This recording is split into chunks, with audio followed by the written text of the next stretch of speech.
व्यक्ति किसी और वस्तु या भाव से परिचित हो ना हो, भय और भविष्य दोनों ही व्यक्ति के मन में सदैव रहते हैं, जिनका अस्तित्व व्यक्ति के अस्तित्व पे भारी रहता है। विचित्र है ना? वह वो है जिसे आप नहीं जानते, जो अनजान है, और इसी कारण आपको भय लगता है कि ना जाने क्या होगा। भविष्य वो है जो अब तक घटा ही नहीं, तो जो घटा ही नहीं उसके विषय में चिंता क्यों? आपके हाथ में है वर्तमान। वर्तमान के कर्म सत्य मन से कीजिए और सोचिए ये कि अपने कर्मों को और कितनी श्रेष्ठता से किया जा सकता है। इसलिए आप विश्वास कीजिए, यदि वर्तमान के कर्मों को आप सत्य मन से करोगे तो भय स्वयं ही निकल जाएगा और भविष्य का फल अवश्य ही मीठा होगा। इसलिए भय और भविष्य से डरना छोड़ दीजिए, इस वर्तमान को जी।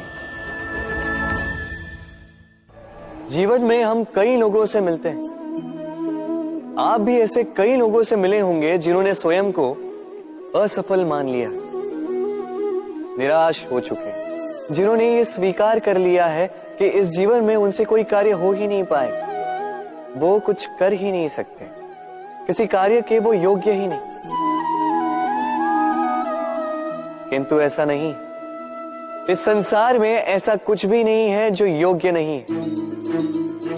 कोई ऐसा अक्षर नहीं है जो किसी मंत्र का भाग ना, कोई ऐसी जड़ी बूटी नहीं है जो औषधि ना, कोई ऐसा विष नहीं है जो समय आने पर अमृत ना बन जाए।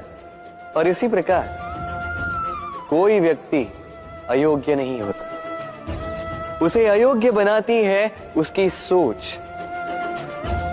इसलिए स्वयं को जानो, जान जाओगे कि आप क्या हो। अपने अंतर मन को जगाएं। आप देखेंगे कि जिस संसार की नींव ही बनी है आशा से, उस संसार में निराशा, हताशा और हार जैसा कोई भाव अस्तित्व ही नहीं रखता। इतना सुंदर पुस्तक है, सुंदर आवरण है, सजाए हुए पृष्ठ है,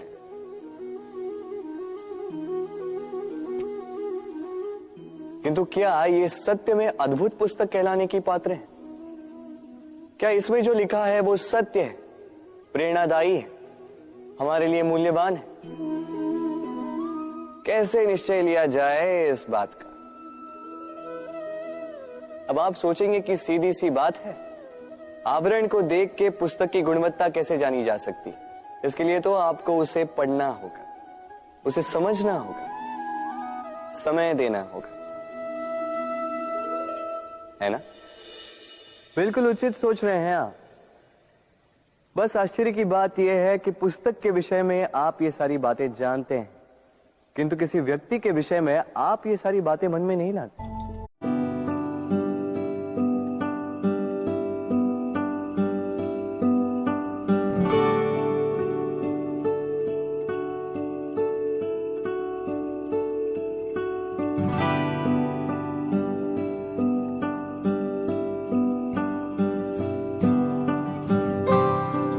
व्यक्ति का मूल्यांकन भी उसके वस्त्रों से, उसके शारीरिक रूप से या उसकी सुंदरता से नहीं किया जा सकता।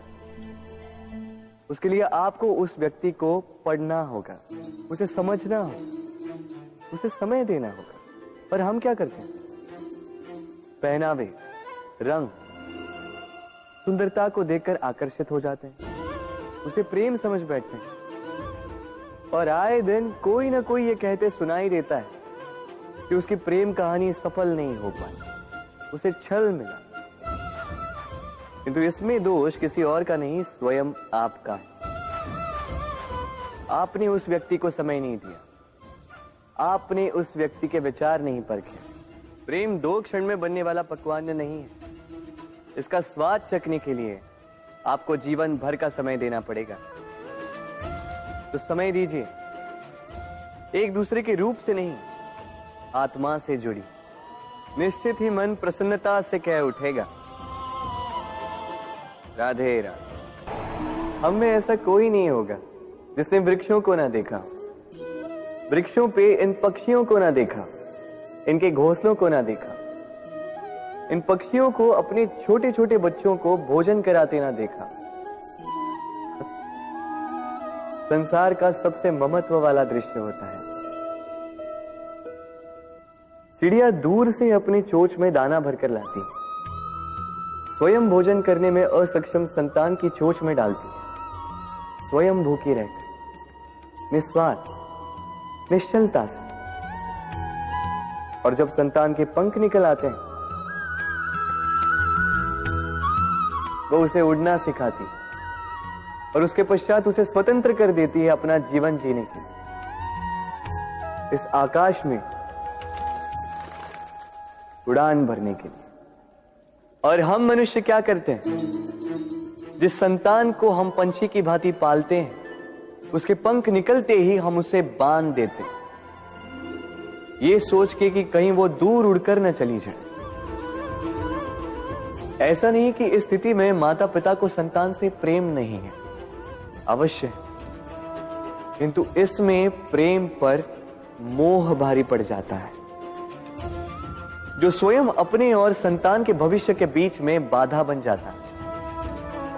हम ये भूल जाते हैं कि हम केवल जन्मदाता है, भाग्य विधाता नहीं। तो जब प्रेम में मोह आ जाए तो वो प्रेम नहीं, स्वार्थ बन जाता है। इसलिए प्रेम को पास रखिए और मोह को दूर, क्योंकि जिससे प्रेम करते हैं उसका विकास नहीं रोका करते। प्रेम संसार का सबसे पवित्र बंधन है, पर सच पूछो तो ये बंधन से मुक्ति है, स्वतंत्रता है।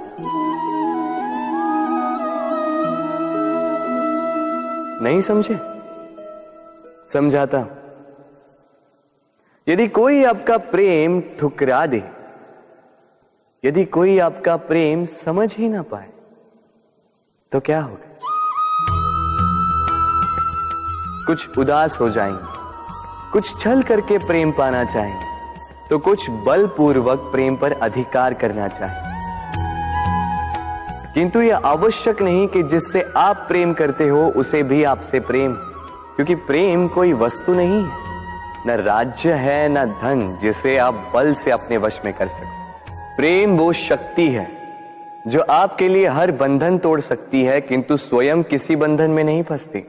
तो जिससे भी आप प्रेम करते हो उसे स्वतंत्र छोड़ दीजिए, क्योंकि स्वतंत्रता ही वो भाव है जो जीव को सबसे अधिक प्रिय है।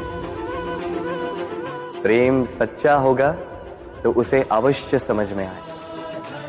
तब तक के लिए निस्वार्थ भाव से प्रेम कीजिए, स्वार्थ हट जाएगा तो प्रेम आ ही जाएगा और मन प्रसन्न होकर बोलेगा, राधे राधे। जब भी प्रेम की बात आती है, हम सबसे पहले मन में एक नायक और एक नायिका का चित्रण कर लेते हैं। क्यों? आपके साथ भी यही होता है ना? पर क्या प्रेम केवल नायक नायिका के आकर्षण का बंधन है? नहीं, प्रेम तो परिवार से हो सकता है, माता पिता भाई बहन से हो सकता है, सखा मित्रों से हो सकता है, देश और जन्मभूमि के लिए हो सकता है, मानवता के लिए हो सकता है, किसी कला के लिए हो सकता है, इस प्रकृति के लिए हो सकता है। पर प्रेम कभी उस पन्ने पर लिखा ही नहीं जा सकता जिस पर पहले ही बहुत कुछ लिखा, जैसे एक भरी मटकी में और पानी आ ही नहीं सकता। तो यदि प्रेम को पाना है तो मन को खाली करना होगा, अपनी इच्छाएं, अपना सुख सब त्याग कर समर्पण करना होगा, अपने मन से व्यापार हटा दो, तभी प्यार मिलेगा और मन प्रसन्न होकर बोलेगा, राधे राधे।